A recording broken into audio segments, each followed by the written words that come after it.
मी बनवणार आहे सँडविच।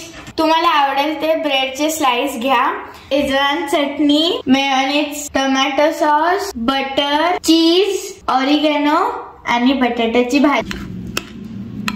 आता आपले सगळे सॉस मिक्स झालेत, छानपैकी सगळीकडे स्प्रेड करूया।